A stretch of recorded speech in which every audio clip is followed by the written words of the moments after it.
Welcome to Season 2 of Skillcast, the podcast by the London Organisational Skills Development. My name is Nurbanu, and I am your host. I'm thrilled to have you join me on this journey of growth and discovery. Each episode, we're sitting down with incredible guests, think experts, pros, and inspiring go-getters who'll share the stories and skills that fuel this success. Whether you're here to sharpen your own skills, get inspired, or just enjoy some awesome conversations, you're in the right place. Let's dive in.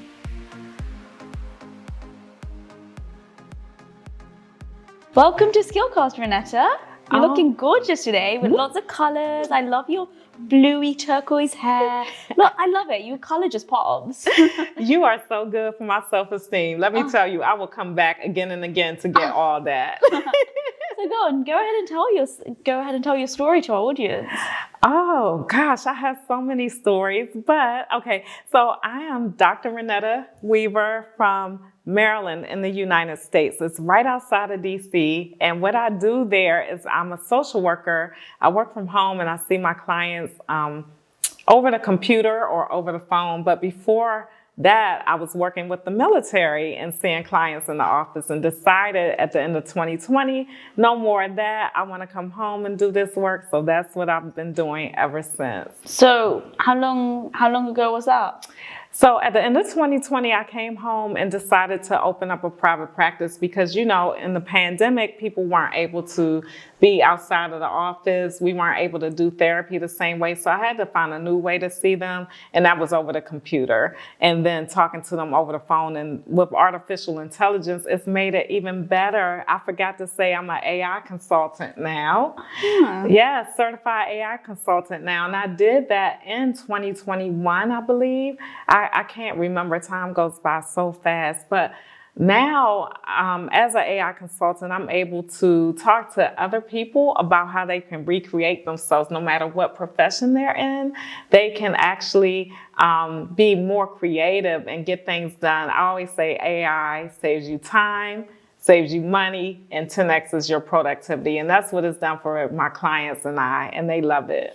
No, we can completely resonate. So even we have our own business, and at the LOC, we used to have lots and lots of staff. We must have had about 15 members of staff. And post-COVID, we cut down to maybe 5 members of staff. Yeah. And people how do you function such a big business, such a big brand with 5 members of staff? We cut down at 5, but we employed 10 different things using AI. Yes. So we've our AI marketing strategy, we have AI creative strategy, we have AI producing our admin side of things. We don't need to pay humans when my computer can do it for me. Yes. And it does a much more solid job than some of the humans that we were employing. So the only humans that we have are front house, the actual organizing team. That's the only humans we have, and the rest of them are all the back end, or even our finances is all done in automation. Pretty amazing, right? So yeah, it saves a lot of time, saves a lot of money, and which means we can reinvest the money into things that are more meaningful to us. Yes, that's how I feel. I didn't bring it for the podcast. I wish I did, but I have developed so many products for my clients, like books and coloring books and pictures and manifestos and trainings, just because of the power of AI. I could never do that on my own. I wouldn't have time to do it. I'd be too busy doing notes and stuff. So now I can just have fun and be creative and do what I was meant to do and serve my clients. Amazing. When did you realize that was your purpose? So really at the end, during the pandemic, when everything changed and the world shut down, that was a high time of, I would say, anxiety and stress for people, for clients and for providers. We didn't know what we were going to do to, re-engage with each other. So we slowly started seeing people online over the Zoom or other video platforms.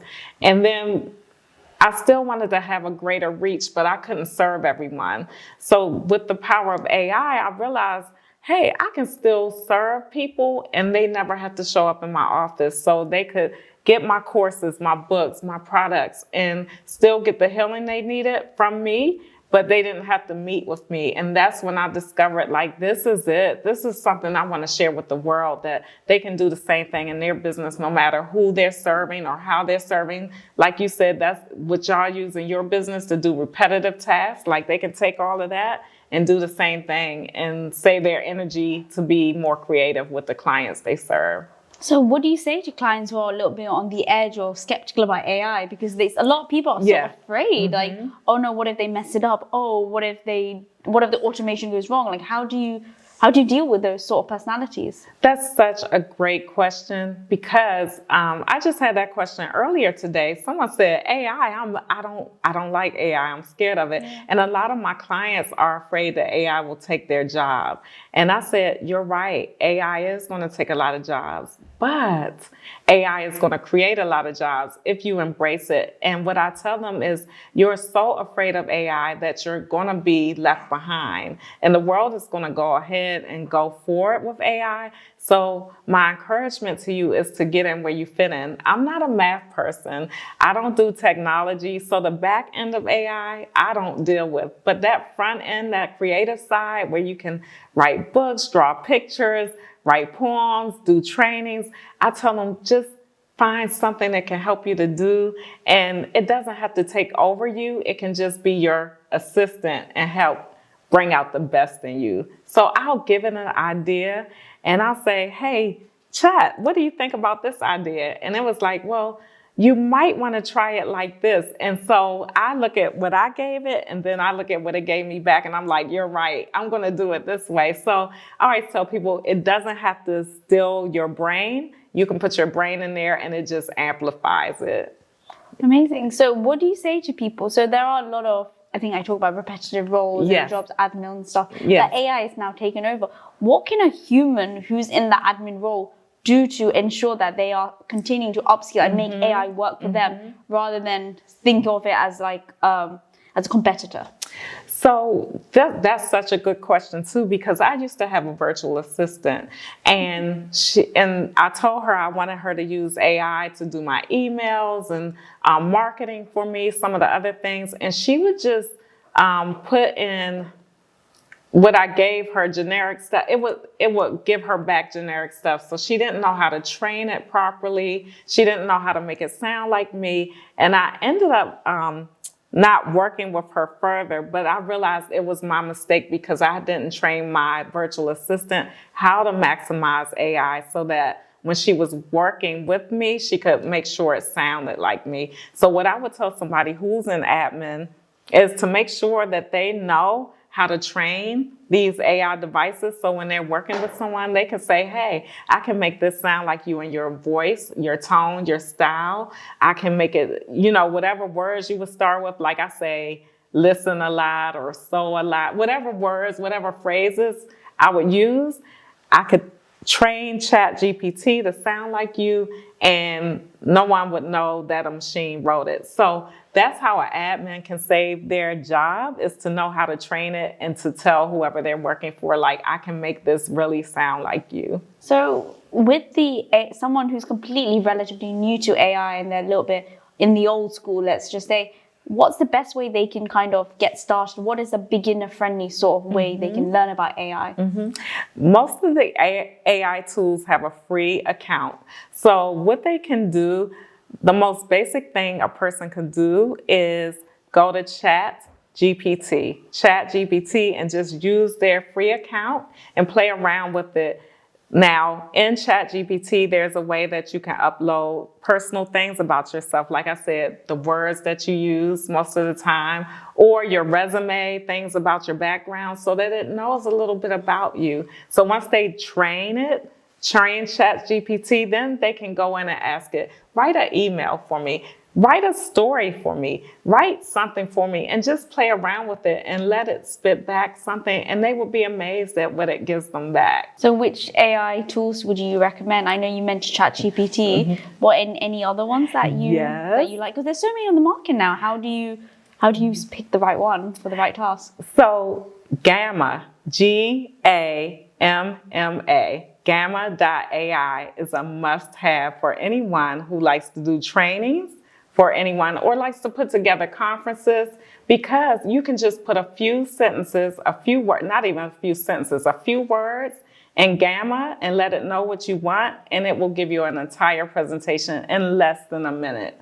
Did you hear me? In less than 1 minute. What? No way. Yes. I wish I could demonstrate it right now, but I want you, your listeners, to try it. Gamma.ai. Yes. And what should they do on Gamma? All they have to do is, once they create a free account, and a free account is just their username and their password, then it will ask them, it will bring up 3 boxes, one where you can put in script that you already have, or one where you can ask it to generate something for you, or one where you can upload something. Pick the one in the middle that says generate this task. It will bring up a box. You just put a few, you can put in self-care. Everyone just put in self-care and watch it develop an outline for you. And once you say, yes, I'm good with that outline, it will generate it in less than 1 minute with pictures. And you can present it to the world. Oh, amazing. Are these like top quality, like, because I use Canva to create my presentations. So is Gamma is the standard just as high? It's just as high. And the great thing about it is you can take the information that you get from Gamma. It's already a slideshow. It's already a presentation ready to go. But if you use Canva, you can put it into Canva and use their slides. Or you can put it into PowerPoint and use their slides as well. Wow, you must be saving a lot of time by using AI as well. Saving a lot of time and having a lot of fun. Having a lot of fun. And like, is there any other AI tips, like using softwares that you'd want to share with the listeners today? Yes, I want to share Suno, Suno. Because I believe that every superhero needs a theme song. So when you go into Suno, Suno AI, it will create a theme song for you. All you have to do is create a free account, like everything else, your username and password. Once you get into Suno, put a few words like LOSD, GRC, and it will create 2 songs for you, and you can choose the one you want. It will create the song lyrics for you. You can copy the song lyrics, and that can be your theme song for the day. So very cool. When I say AI is fun, it's very fun. So is it royalty free, like when they create the music? It is royalty free. That is awesome. Yes, it is. I see why you're so excited about it now. I see why it's your passion, and then, like, it makes sense. And help it. And I feel like you're serving such a big purpose, because not everybody's aware of these tools. Like, I'm young and I'm quite innovative, and I'm all about excelling, and I've got that mindset, but not everyone's got that mindset. Yes. And it's moving so rapidly as well, and keeping everybody up to speed as well. And I think you are really bridging that gap in the market, because there's very few people who are willing to share in that open way as well. So I really condemn you for that, I think. Oh, thank you so much. Yes, I love talking to people about the power of AI. There is a lot of fear. I understand it. It's because people think there's a new technology. They're afraid of technology, or they think it's going to take something from them. And I say, hey, you have to be careful, just like with anything. But you don't want to be so afraid of it that you don't try it out and you miss out on this new wave that we're in. So, yeah. Amazing. Do you offer like counseling services with AI training? Is that something you offer? I do. Organizations hire me to come in and train their staff. And then if a staff would like to work with me or continue to work with me, we can develop a contract, right? So my initial presentation is just a high-level overview of AI and what it can do. And then if they want to delve deeper as an organization, we can talk about what their needs are as an organization. I can develop a plan and come in and do the training for them and make sure that they're ready to go with AI. Amazing. What we'll share your details in the description of this video, and then people can reach out to you. Our AI queen here, AI mermaid, should I say. Thank you so much. So people can reach me right at my website. I have a website, www.renettaweaver.com. And on that website is a place you can contact me, and you can put in there what your needs are, whether it's AI or whether it's therapy or something else. And that's how people can get in touch with me. And I'm on all social media at Dr. Renetta, DrRenetta. Amazing. Thank you for joining me. Thank you so much. I appreciate you. Thank you.